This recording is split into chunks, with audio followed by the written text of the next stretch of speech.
specially scheduled meeting of the regularly scheduled meeting that was canceled for February for the Henderson County Board of Education on February 24th now. First item on the agenda would be a moment of silence. Of course, we're all well aware of the rough weather we got, and it seems to have passed a little bit here. However, there's still some folks down in Texas that are experiencing some rough times, really rough times. And if you'll join me in a moment of silence for those folks, I'd appreciate it.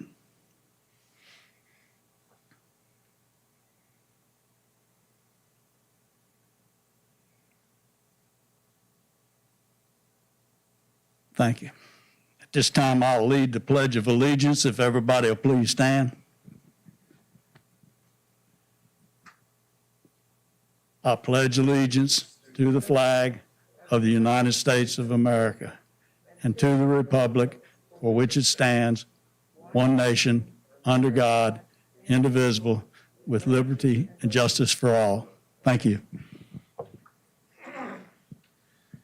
We all received the agenda prior to this meeting. Entertain a motion that we accept the agenda as presented, please. I have a motion by Ms. Williams. Second. Second by Mr. Haynes. All those in favor signify by saying aye, please. Aye. Aye. Your motion is unanimous. Next item on the agenda would be student and staff recognition. Dr. Lawson. Yes, sir. Good evening. It's good to see everyone. We'd like to begin by acknowledging our Henderson County High School student ambassadors who are attending our board meeting tonight virtually. And those students are Braden Glick, Kate Rush, Madison Williams, and Ben Dalton. Also, our Family Resource Youth Service Centers. This year, Family Resource Youth Service Centers across the state were recognized the week of February 8th through 12th. The board, you will receive your handouts of social media posts recognizing the dedication that these centers provide for our students and their families every day. And Mr. Thompson, do you want to speak to that in terms of the Family Resource Centers? Sure, I don't want to take too much of your time, but our Family Resource Youth Service Centers, their primary job is to help our students and our families overcome academic and primarily non-academic barriers that our students may have, anywhere from if they need an alarm clock to get up each day to providing food bags on Fridays to those that may not have the same opportunities as everyone else. This year has been a little different than every other year.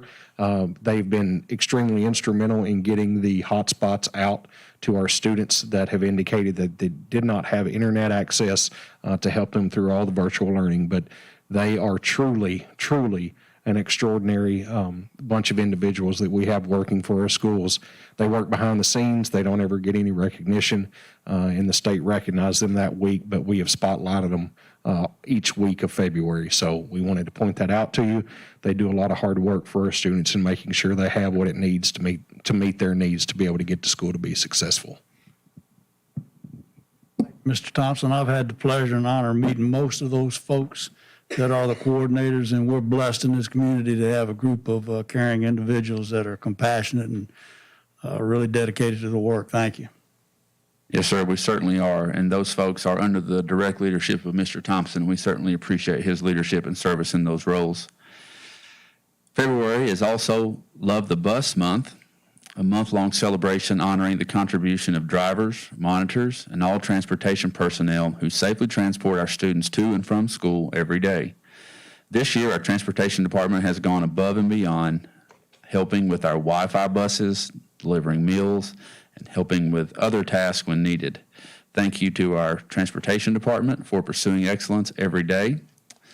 As you'll see some snapshots of some of the work they do. And tonight with us is Mr. Wes Alexander. In his first year as transportation director, he's had a few challenges. And he is. I'd say so. Mr. Alexander knows what Colonel Pride is, though. And he has met each of those with Colonel Pride, and we are certainly grateful, Mr. Alexander, for your leadership thus far this year. And we're just humbled by the service of our bus drivers and our transportation folks. Also tonight, we have our Community Partner Spotlight. with us tonight, Mr. Kenny Garrett. Kenny Garrett is the Emergency Management Director and will be here to receive the frame certificate. Henderson County Emergency Management is our community partner spotlight for February. Mr. Garrett is the Emergency Management Director.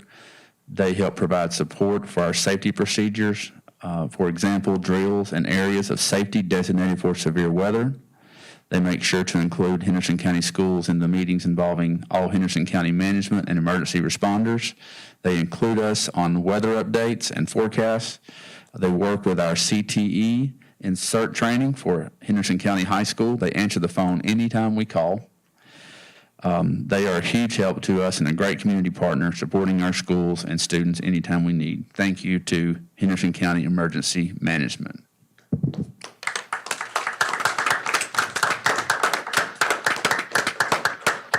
I may have jumped ahead a little bit on the agenda there, but I saw Mr. Garrett there and I wanted to get him his award and do this. If y'all don't mind, can we take a quick picture? Absolutely.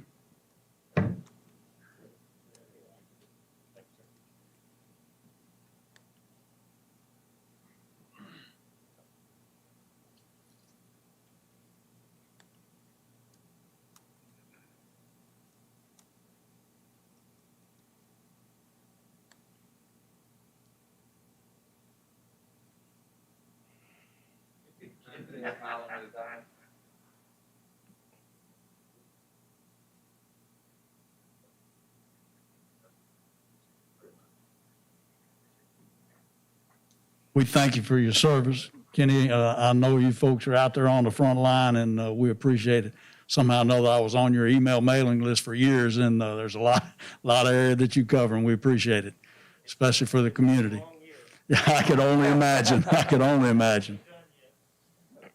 Thank you so much.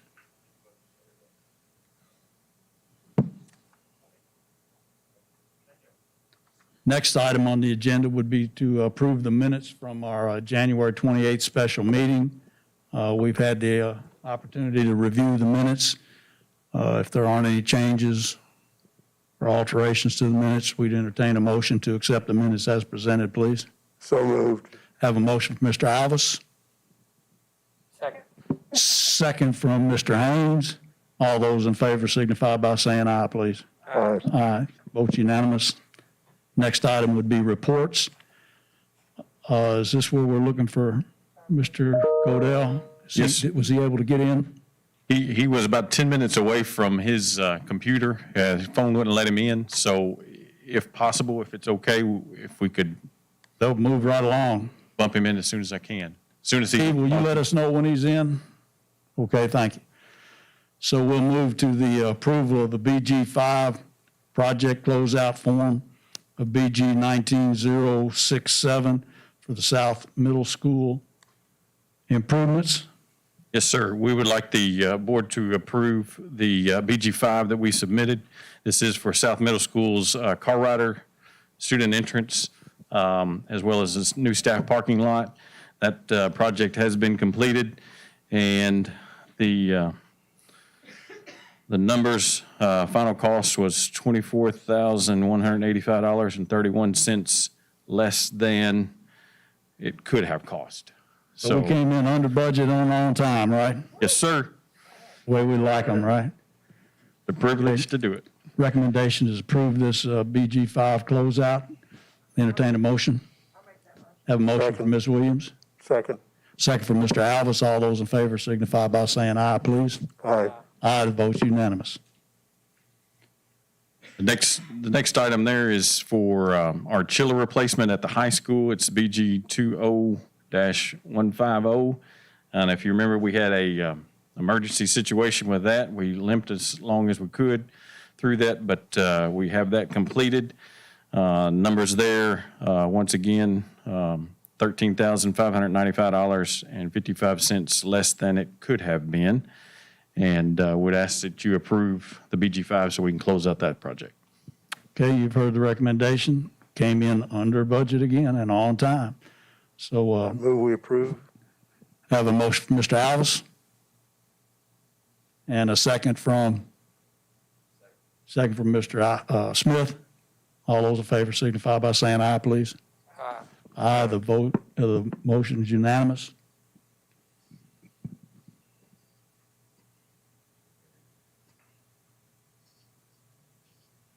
Is, just to give you an update, I'm trying but not having success. So, a report, why don't I not stop reading my text right now and maybe ask RBS if they Sure, go will ahead. complete their part? If that's okay? Sorry. We'll move right along, and if for whatever reason, I'll give you an update on the project. It's moving right along. I see it every day when I get out on the sidewalk. Good evening. Thank you. RBS has 5 items on the agenda for you tonight. The first item we have is to approve the owner-architect agreement for BG 21073, which is the softball lighting replacement project. So that's just the contract between Henderson County Schools and RBS. Recommendation is to approve this BG 21-073. Entertain a motion, please. So moved. Have a motion by Mr. Alvis, Second. second by Mr. Haynes. All those in favor signify by saying aye, please. Aye. Aye, the vote's unanimous. Thank you. Item number 2 is to approve the owner-architect agreement BG 21074 for Central Academy Fire Alarm Replacement Project. Okay, the recommendation on the BG 21-074 is to approve this. Have a So moved. motion from Mr. Alvis. Second by Ms. Williams. All those in favor signify by saying aye, please. Aye. Aye. Vote unanimous. We're moving Item- right along, thank you. Item number 3 is to approve the owner-architect agreement for BG 21075, which is for the South Middle School Fire Alarm Replacement Project. It's a fire alarm. Okay. I'm not sure why it says school alarm.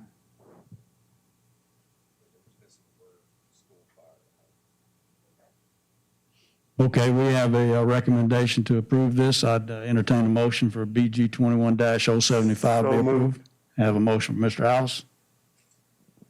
And a second by Ms. Williams. All those in favor again signify by saying aye, please. Aye. Votes unanimous. Thank you. Item number 4 is to approve the contract documents for BG 20-249, which is the HVAC replacement project at South Heights Elementary School. And there's a hard copy set of drawings that were delivered tonight. We don't have to review that, do we? Thanks. We have a recommendation to accept the BG 20-249, so I'd entertain a motion. So moved. Have a motion from Mr. Alves. Second by Ms. Williams. All those in favor again signify by saying aye, please. Aye. Aye, votes unanimous. The final item is to approve the BG 3 for that same project, the HVAC replacement at South Heights. Okay, you've heard the recommendation. Entertain a motion. We accept this. So moved. Have one from Mr. Alves. Second. From Ms. Williams. All those in favor again signify by saying aye, please. Aye. Aye, votes unanimous. Thank That you was easy, all. wasn't it? That was easy. Thank you so much. you. A lot of work to do, though. Mr. Waller, I do have an update if you allow me. Please. All right, from John Hagan, he was still trying to struggle to get in, but he did send some information. Says my report was going to be that the load-bearing masonry in Area A, which is essentially the front half of the building, will be complete by next Friday. Bar joist and decking for the entire second floor is getting delivered this Friday and will begin its erection on March the 8th. And that will allow all the mechanical, electrical, and sprinkler overhead rough-in work to begin. The last 10 days or so have been extremely rough with the weather, but I do expect moving forward that production will increase dramatically with the warmer temperatures. That's the information for Jefferson from John Hagan. And he said he will be here next time to be in person. So apologize for the trouble. No problem. It's a long ways from where he's at. But for those of you that haven't been through there, it's starting to look like a building over there. And there was a lot of work done on the pre-site, and it's going to look really nice. Thank you.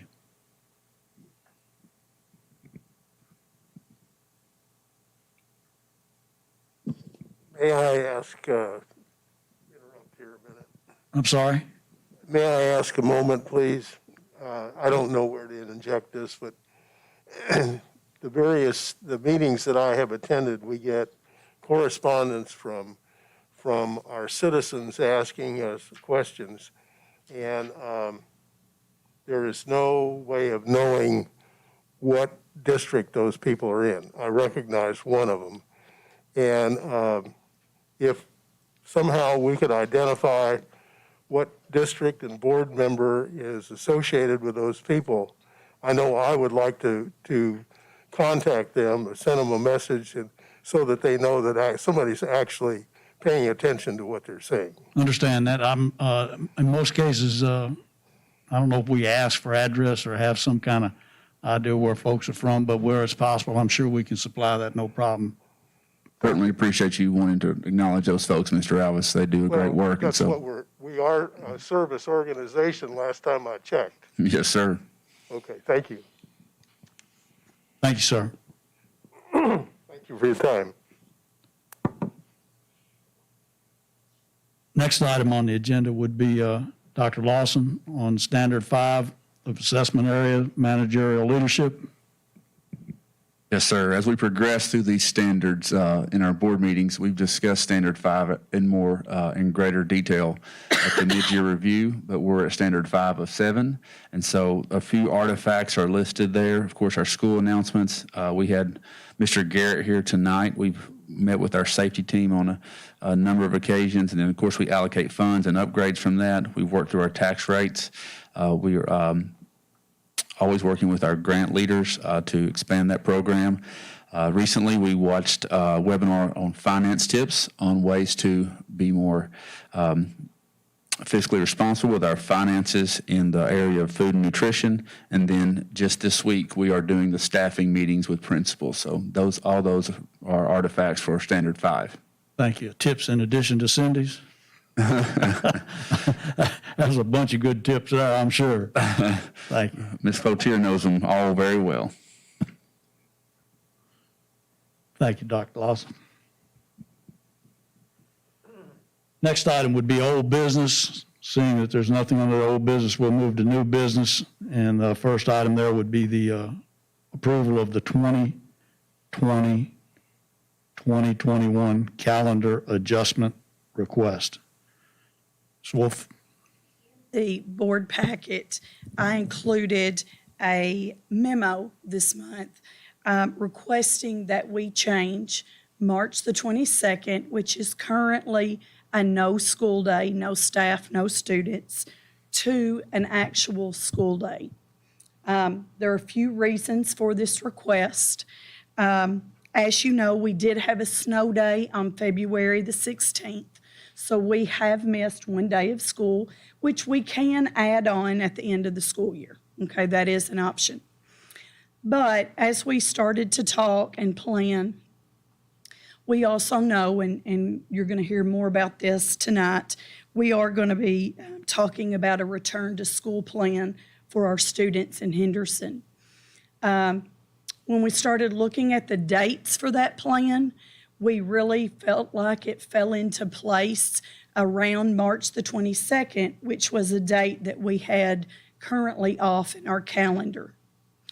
Upon more discussion, we felt like we could make up that February 16th day on March the 22nd. February 16th would have been an NTI day, so students would not have been in the classroom in person. If we are able to make that up on March the 22nd, we are hoping that will be an in-person day with all students in the buildings. So we feel like that's a definite benefit versus adding it on to the very end of the school year. In regards to curriculum and instruction, students are going to get a in-person teacher on March the 22nd, hopefully, versus tacking it on at the very end of the school year. That is very valuable instruction that we could use now, especially at this point in the school year since we've been NTI much of the time.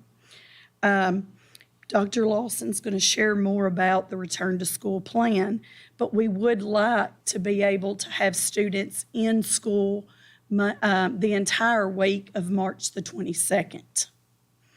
I have provided for you on the memo. With this proposed plan, this provided us a snow day on the 16th. If we could attend and have a regular school day on Monday, March the 22nd, that would allow students to, for their last day of school to be May the 18th, which would be stay the same as it currently is in the current calendar, okay?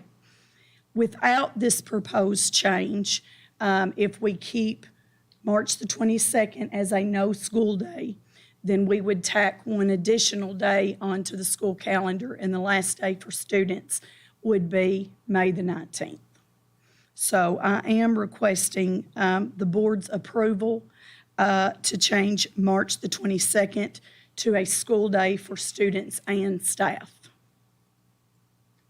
Okay, we could take this time to go ahead and, I'll make that motion. we could take this time to take action, or we could listen to some more of an explanation from Dr. Lawson, or we can ask questions, or how do you want to deal with this? Well, the first thing that I would like to do would be to talk about the fact that we have talked to all of our principals, they talked to their staff, and the feelings that we were getting feedback, because initially, as a school teacher, I would have been devastated if you took that day. I mean, I would have, just because, not that I planned anything, like big and, but I just would plan to do something, So I immediately was like, no. But Dr. Lawson came back and said that he did start talking to our principals, and then they, of course, in turn talked to their staff. So I would like for you to share those kinds of things so that the people that are listening to us don't think that we're just saying, we're going to use it as a makeup day, sorry about you, So would you please address that before we do anything else? Yes, ma'am, and you know that all too well, that at that point in the year, mid-March is a great time for teachers to take a break. March, usually the month of March is a long month in terms of instruction, and for across the district, all the departments typically would like to take a break at that point, and so that's intentionally and well-intentioned scheduling in our calendar for that. When we took a snow day this year, we were at a point also in the year we needed a break. And so our kids got to enjoy an old-fashioned snow day. And in that case, we have to make up that day of school. And so I put it out there to our principals and to our department leaders and said, we can make up this day on either March 22nd or on the back end, the end of the calendar. And so I asked them to take that to their teams and to their stakeholders and ask them the questions in terms of when they would rather make up that day. And it was unanimous across our district that all of our schools preferred to go back on March 22nd. And I think it only speaks to the spirit of our teachers that right now, and our staffs, that they are really excited and they're really hungry to get our kids back in the classroom on March 22nd. So, I don't know, and so Mr. Waller, you seem to have a question there too. I hope that explains the answer to you, Ms. Williams. But we've certainly reached out through our principals and department leaders that we'd like to have those kids back in our buildings on March 22nd, though we know that families and teachers and other staff have planned, and we plan to accommodate them as best we can. But it's important for us, obviously, to make this decision tonight so that we give those folks a good amount of time, about a month, if they need to change plans. Any other questions? That answered mine, because I'm sure there are some teachers or some folks that had made some long-term plans or some plans earlier, and if we're willing to accommodate that, then I have no questions. Anybody else? So we have a motion from Mr. Alvis that we accept the recommendation of changing March 22nd to a school day. Entertain a second. I'm sorry.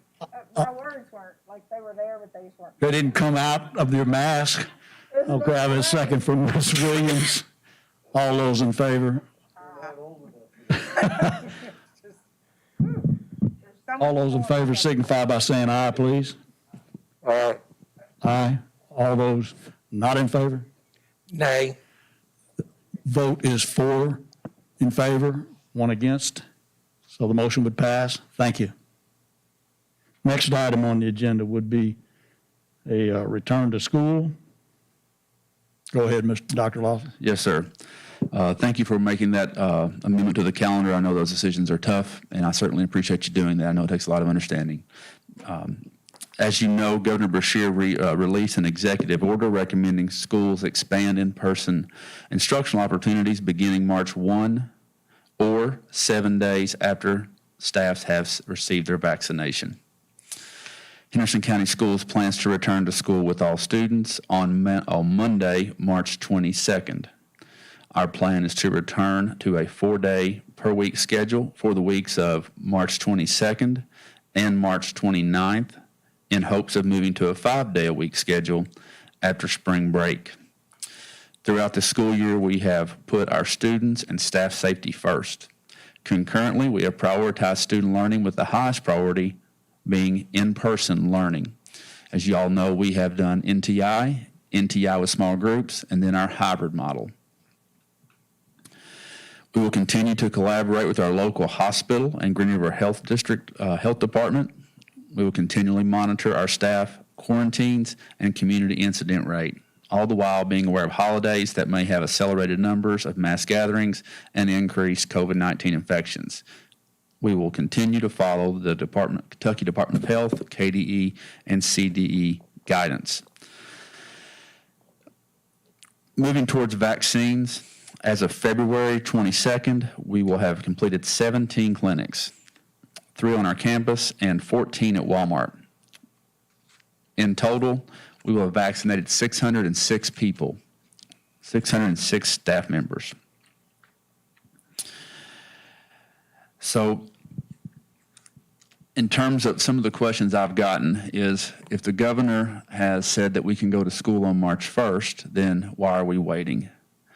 I only want to emphasize that we all want to be in school, and nobody wants that more than our staff, and I know our families, and I know our board, and all of our leaders here. We've all wanted our kids to be, our students and staff to be safely in schools, and that is our plan moving forward.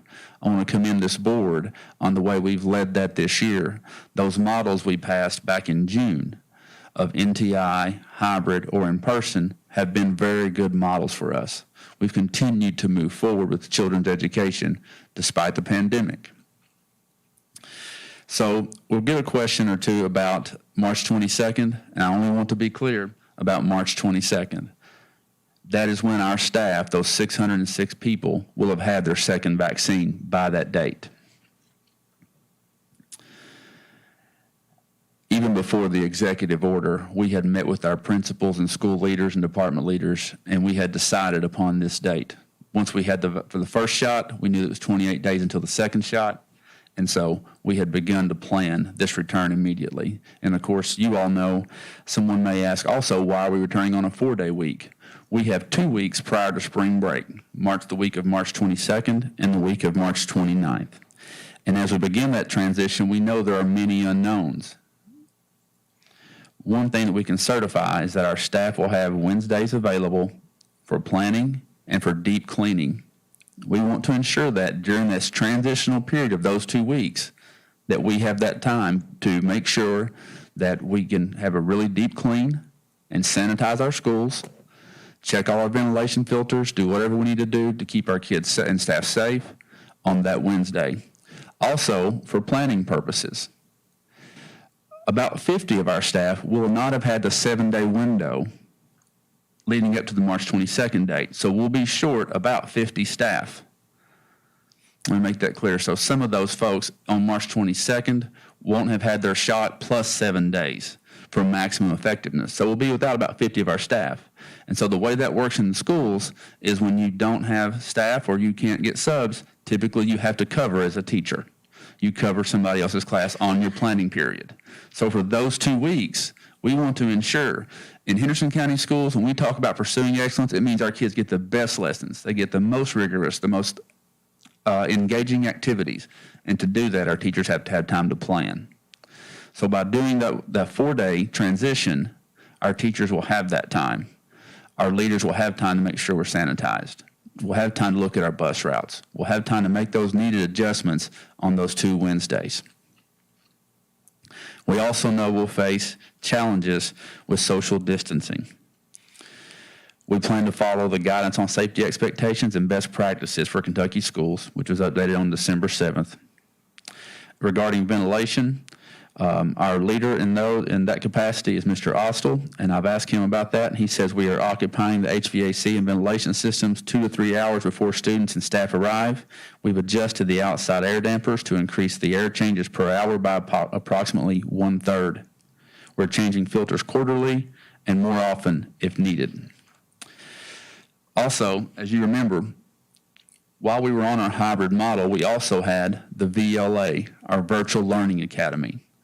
And at Christmas and in January, we introduced synchronous teaching. Our staff, we know last year, we started NTI last spring. We become more innovative and more skilled the more training we had through the fall semester. And then beginning in the spring semester, all of our schools has available synchronous learning for students. It's not easy. It's not an easy task for teachers. But we knew moving forward that we wanted our students to have the option to stay at home and have live interaction with their teachers and with their peers. We now have that firmly in place. Thank you for your support on that.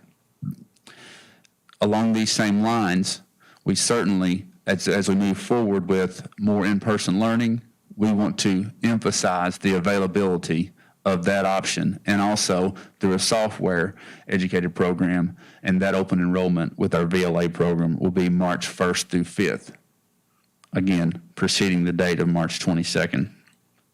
Our principals and department leaders are currently studying our reopening plans and modifying them to fit the current situation. We've got about a month to get this process of planning underway. It's very important at this time that we connect with all of our stakeholders, and I plan to do that through some focus groups and advisory groups as we move forward. You heard the explanation. Is there any questions, comments with regards to this? I'm not sure if this is where I need to ask this question, but I've been asked more than once, so I feel like I need to at least give you something to think about initially.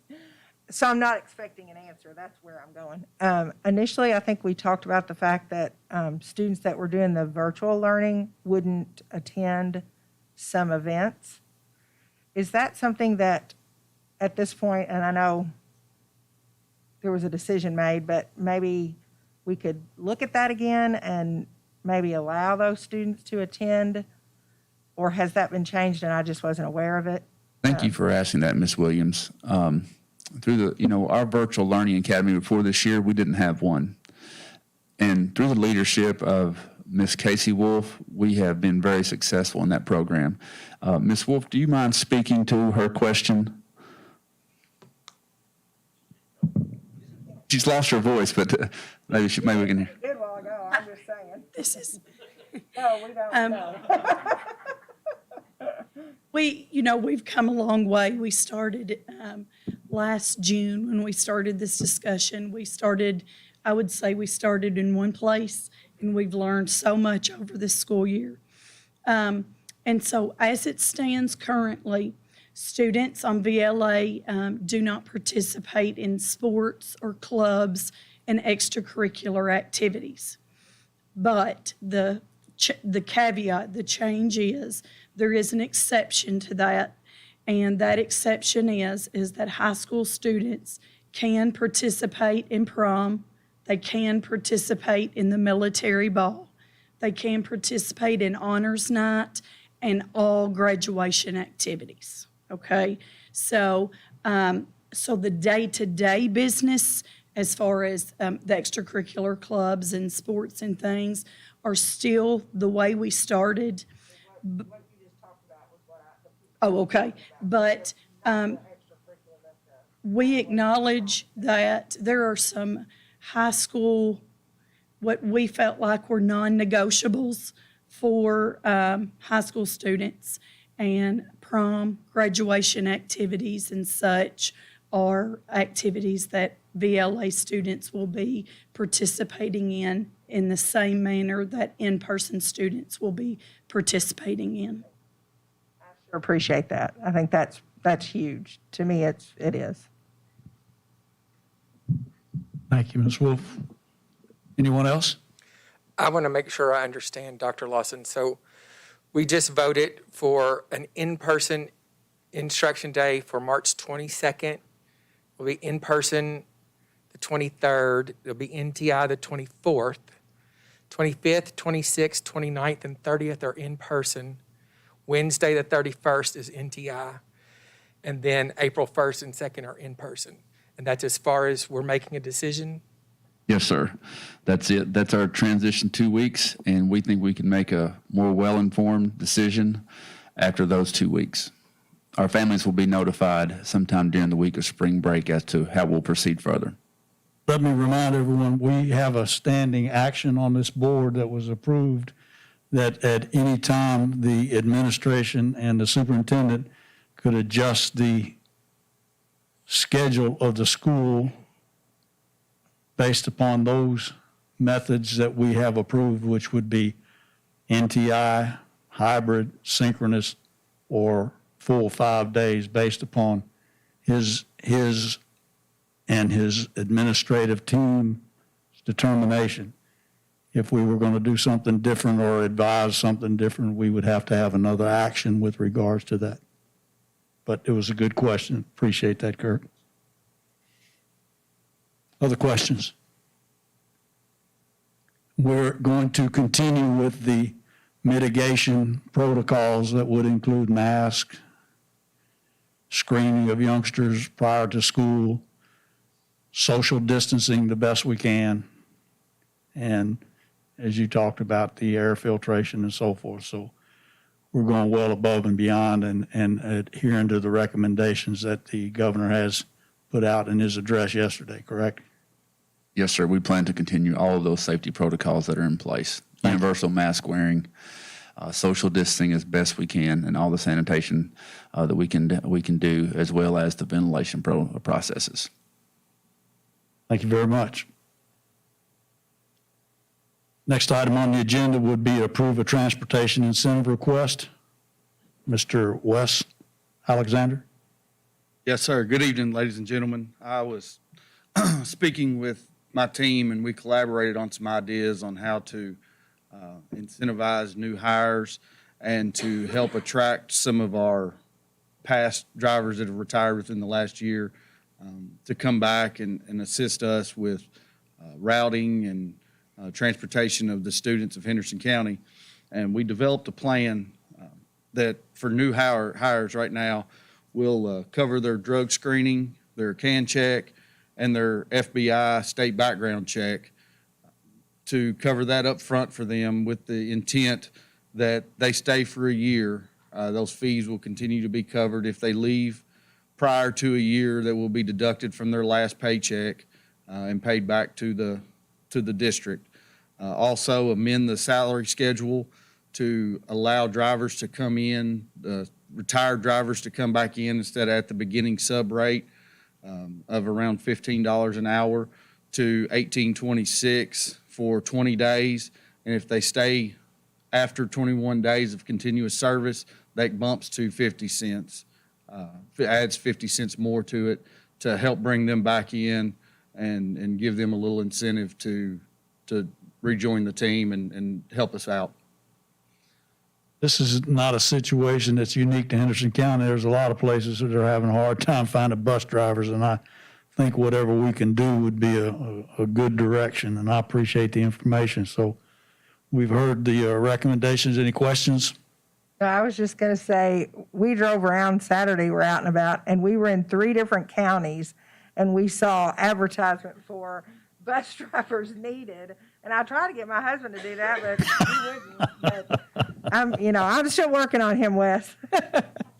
Okay, so you've heard the recommendation that we approve these transportation incentives, so I'd entertain a motion that we accept the recommendation as presented, please. So moved. Have a motion, Mr. Alvis, second. Second. Second from Ms. Williams. All those in favor signify by saying aye, please. Aye. Aye, vote unanimous. Thank you, sir. Next item would be the consent agenda. We have 7 items on the consent agenda.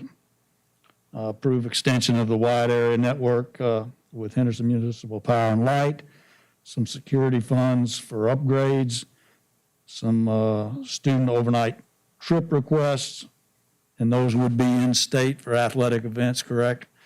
And approve some grant applications, and approve a revised 2021 regular board meeting date, approve a school activity fund fundraiser request, and some bid recommendations.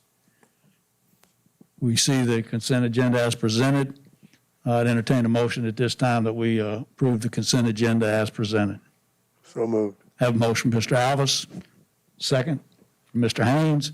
All those in favor signify by saying aye, please. Aye. Aye, vote unanimous. Next item would be treasurer's report. Ms. Cloutier. The treasure, I can't talk with this now. The treasurer's report for the month of January includes total receipts of $5,284,946 and total expenses of $6,346,303 for a net decrease of $1,061,356. The majority of that is due to a reimbursement for food service coming in on February the 1st of $710,000. Otherwise, it wouldn't be quite such a big decrease. Gonna catch us sooner or later, though, wasn't it?